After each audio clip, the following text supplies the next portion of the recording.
tingin lang po kayo kung saan papunta ang ating curve or kung saan kayo heading at kurbada. In short, coach, target fixation is the key.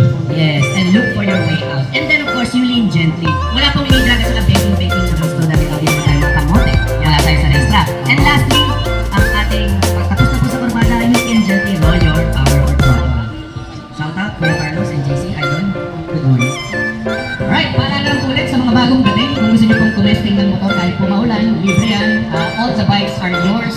All you gotta do is just register sa ating registration booth, magpa-certify sa ating mga coaches sa Motor Glide, and you should be able to gain access sa ating mga test rides on-road and off-road. Gamitin nyo po yung mga motorsiklo, yung tricycle ng Bajaj, and even the ATV quads here of TF Moto, ATV Philippines and Kawasaki Philippines.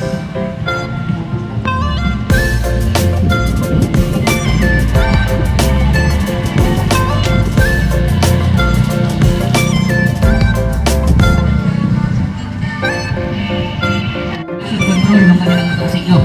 Okay. Ano po ang ABS? Ang tinatawag po dyan ay anti-lock braking system. Ibig sabihin, pag nasobrang diin po ang tapak mo sa preno, definitely it will lock your tire and you expect na magkakaroon po ng drifting or sliding ang ating gulong.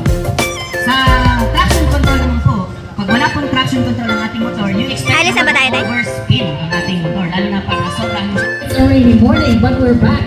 It's the day 2 of your test ride experience here in Malvar Sports Recreation Park. Kahit maulan, tulad ng test ride, all you gotta do, you just got here to register here at the registration booth, get certified, and then you'll be free to use all the roads Tayo mabangga. Kuya ka siya ba? at maging ang